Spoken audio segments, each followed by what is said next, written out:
여러분의 비타민 소영이가 시즌 4로 다시 컴백 홈했습니다. 와우! 얼마나 여기가 다시 오고 싶었는지 모릅니다, 여러분.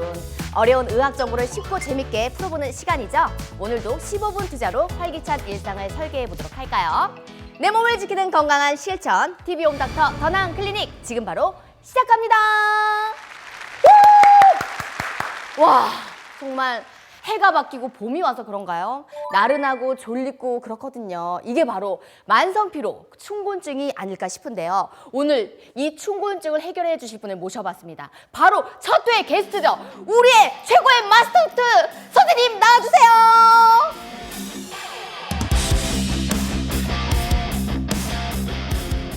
안녕하세요. 내과 전문의 강민기입니다.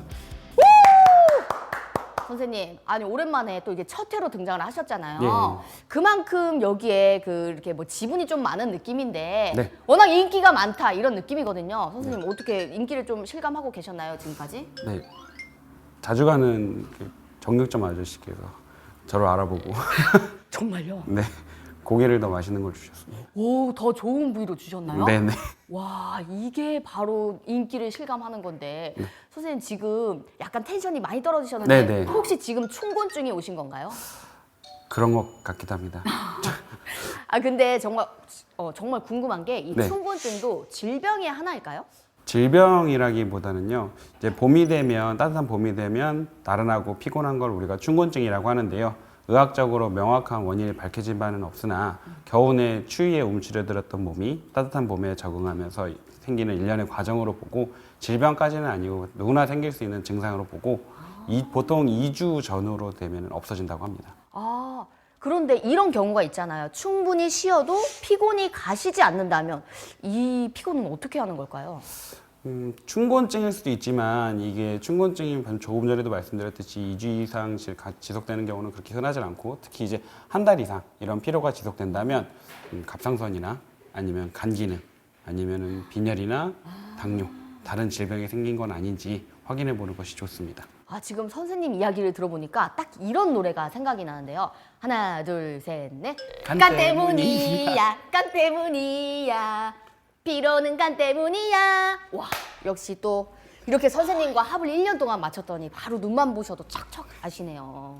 그러니까 이 간 건강이 피로와 직결되는 건 정말 알겠는데 또 갑상선 질환과 빈혈의 대표 증상도 이 만성 피로라고 제가 들었습니다. 네, 갑상선이 하는 일이 우리 몸의 활력을 관장하는 기관이라서 갑상선 호르몬이 적어지면 이제 활력이 떨어지기 때문에 만성 피로를 느낄 수가 있고요. 또한 이제 우리 몸에 산소를 공급하는 게 적혈구가 하는 일인데요. 그 적혈구가 적은 걸 우리가 빈혈이라고 하고 그러니까 산소 공급이 잘 되지 않으니까 쉽게 피로해지고 숨찬 증상 등이 나타날 수 있습니다. 아, 이 적혈구가 좀 적어지는 게 그게 빈혈과 또 이 상관이 있는 거네요. 네네. 그걸 빈혈이라고 하죠. 아, 그걸 빈혈이라고요? 네네. 저는 오늘 처음 알았거든요. 그러실 수 있죠. 또 여러 문제를 고려해 봐야겠지만요. 만성 피로의 대표적인 원인으로는 이 갑상선을 뽑는 이유는 어떤 걸까요? 갑상선 호르몬이 하는 일이 조금 전에도 설명드렸듯이 이제 몸의 활력 그리고 뭐 이제 맥박, 체온, 신진대사 등을 관장하는 호르몬입니다. 이 갑상선 호르몬이 부족하게 되면은 피로를 느끼게 되고 여러 가지 증상이 나타날 수 있습니다. 아, 이게 갑상선을 겪고 있으신 분이 제 주위에 생각보다 많습니다. 네. 주변에 이제 갑상선 항진증도 있고 저하증을 또 앓고 있는 언니들인데 아, 증상이 또 다르더라고요. 네. 이 갑상선 기능의 저하, 정확히 어떤 상태를 이야기하는 걸까요? 갑상선 기능 저하증이라는 것은 갑상선 호르몬이 부족하게 분비가 되거나 아니면 분비는 됐지만 몸에서 적절하게 작용을 하지 못하는 것을 뜻하고요. 갑상선 항진증은 이와 반대로 갑상선 호르몬이 너무 과다하게 분비하는 것을 말합니다. 아, 그러면 이 갑상선 기능 저하에 대해서 조금 더 깊이 알아보고 네, 싶은데요. 증상으로는 이 만성 피로는 말고는 또 어떤 게 있을까요? 네, 갑상선 기능 저하증의 대표적인 증상으로는 피로가 있고 피로 외에도 쉽게 추위를 타게 되고 땀이 나지 않으며 피부가 건조해질 수도 있고요. 그리고 이제 식욕은 줄어서 먹지는 않으나 몸이 부으면서 체중은 늘고 변비, 기억력 감퇴 등이 발생할 수도 있습니다. 그런데 지금 들으시면서 박수영 씨나 시청자분들도 이거 내 얘기 같은데 라고 생각을 하실 수도 있는데요. 저를 어떻게 꿰뚫어 보셨죠? 사실 갑상선 기능 저하증의 증상은 노화로 인한 신체의 변화와 매우 비슷해서 환자 그리고 이제 진행하는 양상도 매우 서서히 진행하는 경우가 많기 때문에 환자분들도 갑상선 기능 저하로 인한 증상이 노화로 인한 증상인 줄 알고 병원에 늦게 오시는 분들도 계십니다. 그러면 이게 정말 보여지지가 않잖아요. 이렇게 좀 의심이 든다 싶으면 바로 병원 찾아가는 게 맞긴 하죠. 왜냐면 선생님 이야기를 듣는데 이거 요즘에 제 증상이다가 진짜 말씀하신 것처럼 공감이 되고 있거든요. 그렇다면 이 몸이 피곤할 때 흔히 나타날 수 있는 증상이라고 하셨잖아요. 그렇게 해서 제가 만약에 병원을 찾아가게 된다면 어떤 검사를 받아볼 수 있나요? 네, 갑상선 기능은 간단하게 혈액 검사로 확인을 할 수 있습니다. 혈액 검사로는 대표적으로는 갑상선 자극 호르몬, 그리고 유리티록신, 그리고 3요오드 티로닌이라고 해서 갑상선 호르몬의 종류를 검사해서 갑상선 호르몬의 명령을 내리는 뇌하수체의 문제인지, 갑상선의 문제인지, 아니면 갑상선 호르몬은 분비가 됐는데 체내 변환이 잘 되지 않는 건지 그 원인을 밝히게 됩니다. 이 갑상선의 건강은요, 이 호르몬 수치를 지켜내는 게 중요하겠네요? 네, 그렇습니다. 하지만 갑상선 호르몬은 건강 상태나 복용하고 있는 약물에 따라서 그 수치가 일시적으로 약간 흔들릴 수 있어서요. 나는 증상이 하나도 없는데 건강검진을 했는데 갑상선 호르몬이 수치가 이상하다고 너무 불안해하시면서 병원에 내원하시는 경우가 있는데 그거 가지고는 너무 불안해하실 필요까지는 없습니다. 그럼 어떤 그 수치 말고 만약에 확정을 받아야 조금 더 걱정을 네, 하는 일시적으로는 벗어날 수 있기 때문에 증상이나 뭐 다른 질병이 없고 한다면은 이제 뭐 몇 개월 뒤에 다시 점검을 해서 보는 방법도 있고 아니면 이제 조금 뒤에도 설명드리겠지만 갑상선 문제의 가장 흔한 거는 이제 자가 면역적 문제인데요. 그런 거에 대한 인자가 있는지 없는지를 확인해서 없다면은 크게 걱정은 안 하셔도 됩니다. 그런데 제가 궁금한 게 있습니다. 이 갑상선 호르몬은 이 수치가 왜 중요한 걸까요? 갑상선 호르몬 수치가 일정하게 유지가 돼야지 이제 몸이 적절하게 신진 대사가 이루어진다고 볼 수 있는데요. 쉽게 말하면 자동차로 치면은 너무 이제 능력이 떨어지면은 그래서 이제 비로나 저하가 와가지고 뭐 제대로 된 역할을 못 할 거고 너무 갑상선 기능이 항진돼서 너무 밟아대면 엔진이 망가질 거 아닙니까? 그쵸. 그래서 갑상선 항진증을 가만히 놔두면은 처음에는 이제 활력이 많은 듯 하지만 너무 몸을 막 쓰게 돼서 몸이 이제 축나서 망가질 수 있기 때문에 적절한 범위 안에 들어가야 돼요. 그래서 이제 표지판에 80kg, 100kg 이거 제한을 주는 거구나. 네. 그것과 같이 수치를 잘 지켜야겠네요. 선생님, 근데 제가 개인적으로 좀 궁금한 게 있습니다. 갑상선에 대해서 좀 잘 알긴 하지만 딱히 이 갑상선이 어디에 어떻게 생겼는지를 잘 모르겠거든요. 네, 작년에 설명을 드렸었죠. 저한테요? 네. 으이구, 다시 복습하는 시간. 이 갑상선은요, 정확히 어디를 말하는 걸까요? 사진 보면서 설명드리겠습니다. 네. 갑상선은 목의 중간에서 조금 아래에 위치한 호르몬 분비 샘입니다.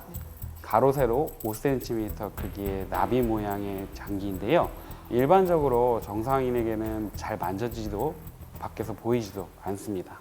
여기에 이렇게 울퉁불퉁하게 여기. 여기구나. 예. 여기에 울퉁불퉁하게 만져지는 게 이게 갑상선이군요. 네, 사실은 만져서는 일반인들은 잘 알 수는 없고요. 네. 대신에 이제 갑상선 기능 항진증이나 저하증이 있어서 이제 염증이 심하게 되면은 이 목 아랫부분이 이렇게 부풀어 오르기도 합니다. 저도 그거 들었어요. 이거를 알아보는 게 이 턱 모양이 좀 이렇게 불룩 튀어나오거나 이러면 의심을 해봐야 된다고 하더라고요. 네네. 저 보이면은 많이 가서. 그래도 공부했죠. 네, 다행입니다. 다행입니다. 네.